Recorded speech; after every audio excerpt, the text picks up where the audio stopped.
মিঠামইন উপজেলা বিএনপি সভাপতি হত্যার পর থমথমে অবস্থায় রয়েছে কিশোরগঞ্জের যে পরিস্থিতি এবং আমরা দেখছিলাম যে মিঠামইন উপজেলার যে বিএনপি সভাপতি হত্যার পর থমথমে পরিস্থিতি বিরাজ করছে এবং এরপরে কিশোরগঞ্জের যে রাজনৈতিক অঙ্গন সেটি নিয়েও বিভিন্ন রকম জটিলতা তৈরি হয়েছে। এটি নিয়ে আমরা আসলে বিস্তারিত জানতে চাই সহকর্মী শরীফুল ইসলামের কাছ থেকে। শরীফুল, নিশ্চয়ই শুনতে পাচ্ছেন, মিঠামইনের যে বিএনপি নেতা হত্যাকাণ্ডের শিকার হয়েছে তারপরে যে থমথমে পরিস্থিতি বিরাজ করছে, আসলে যারা বিএনপি নেতাকর্মী রয়েছেন এই ঘটনাকে কেন্দ্র করে তাদের মধ্যে কি অবস্থা বিরাজ করছে এবং তারা আসলে কি বলছেন? জি, আপনি যেমনটি বলছিলেন, মিঠামইন উপজেলার বিএনপির রানিং সভাপতি যিনি জাহিদুল আলম জাহাঙ্গীর হত্যাকাণ্ডের ঘটনার পরেই কিন্তু আমরা যেটি দেখেছি বিএনপি এবং অঙ্গ সংগঠনের নেতাকর্মীর মাঝে কিন্তু এক ধরনের মিশ্র প্রতিক্রিয়া। বিশেষ করে আমরা গতকাল একটি সামাজিক যোগাযোগ মাধ্যমে একটি ভিডিও ভাইরাল হয়েছে, যেটি আমরা দেখেছি যে হত্যাকাণ্ডের সময় একজনকে কিন্তু এলাকাবাসী আটক করেছিলেন এবং তার কাছ থেকে আসলে জানার চেষ্টা করেছিলেন যে আসলে এই হত্যাকাণ্ডের সাথে কে বা কারা জড়িত। পরবর্তীতে আমরা যেটি দেখেছি এই ভিডিওতে সেই হত্যাকারী কিন্তু স্বীকার করেছেন যে একজনের নাম স্বীকার করেছেন।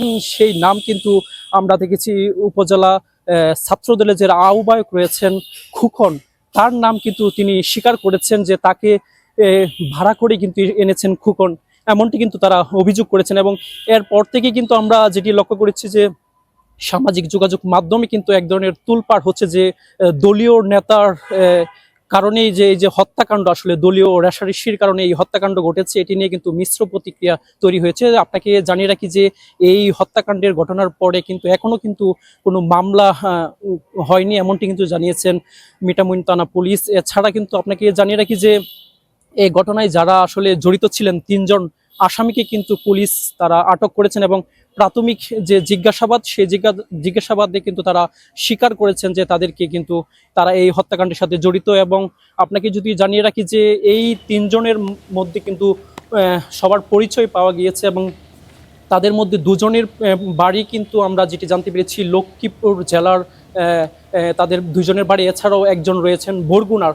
এই যে বাহির থেকে এনে ভাড়াটিয়া খুনির মাধ্যমে আসলে এই যে হত্যাকাণ্ডের ঘটনায় কিন্তু এলাকায় এক ধরনের উত্তপ্ত পরিস্থিতি বিরাজমান রয়েছে। তারা যেটি বলছেন যে আসলে ৫ই আগস্টের পর এভাবে প্রকাশ্যে একজন বিএনপির নেতাকে হত্যাকাণ্ডের ঘটনায় কিন্তু এলাকায় এক ধরনের শোকের মাতম বইছে। আপনাকে জানিয়ে রাখি যে জাহিদুল আলম জাহাঙ্গীরের যে জানাজার নামাজ সেটি আজ দুপুর ২টা ৩০ মিনিটে মিঠামইনের যে হেলিপ্যাড মাঠ রয়েছে সেই হেলিপ্যাড মাঠে অনুষ্ঠিত হওয়ার কথা রয়েছে। এবং আমরা যেটি লক্ষ্য করেছি যে এই হত্যাকাণ্ডকে ঘিরেই কিন্তু আসলে সামাজিক যোগাযোগ মাধ্যমে নানা জনের নানা মত প্রকাশ করছেন, যে তারা বলছেন যে আসলে ৫ আগস্টের পরে যেখানে বিগত ১৭ বছর নির্যাতনের শিকার হয়েছিলেন যেই নেতা, সেই নেতাই ৫ আগস্টের পর দল ক্ষমতায় আসার পর আরেকজন দলীয় নেতাকর্মীর ইঙ্গিত ইশারার মাধ্যমে তাকে হত্যা করা হয়েছে, এমনটি ঘটেছে। এটিতে আসলে এক ধরনের উত্তেজনাকর পরিস্থিতি কিন্তু তৈরি হয়েছে এবং নানা জনের নানা প্রশ্ন কিন্তু ছুড়ে দিচ্ছেন যে আসলে কতটুকু নিরাপত্তা রয়েছে আসলে দলীয় নেতাকর্মীদের, এমনটি কিন্তু অনেকে কিন্তু প্রশ্ন ছুড়ে দিচ্ছেন। আপনাকে জানিয়ে রাখি যে হত্যাকারী যারা ছিলেন তারা মূলত আসলে ঢাকা থেকে তাদেরকে হায়ার করে আনা হয়েছিল এবং এই হায়ার করে আনার যে বিষয়টি এটি নিয়েও কিন্তু এক ধরনের আলোচনা তৈরি হয়েছে যে কেন বা কি কারণে তাদেরকে হায়ার করে আনতে হয়েছিল। এবং আমরা যেটি জানতে পেরেছি যে হত্যাকারী যারা ছিলেন তারা কিন্তু স্বীকার করেছেন যে ৩ দিন আগেই কিন্তু তারা মিঠামইনে এসেছিলেন ঢাকা থেকে, এমনটি কিন্তু জানানো হয়েছে। তো এই ছিল এখন পর্যন্ত আমার কাছে মিঠামইনের বিএনপি সভাপতি জাহিদুল আলম জাহাঙ্গীরের হত্যাকাণ্ড নিয়ে আমার কাছে থাকা সবশেষ তথ্য।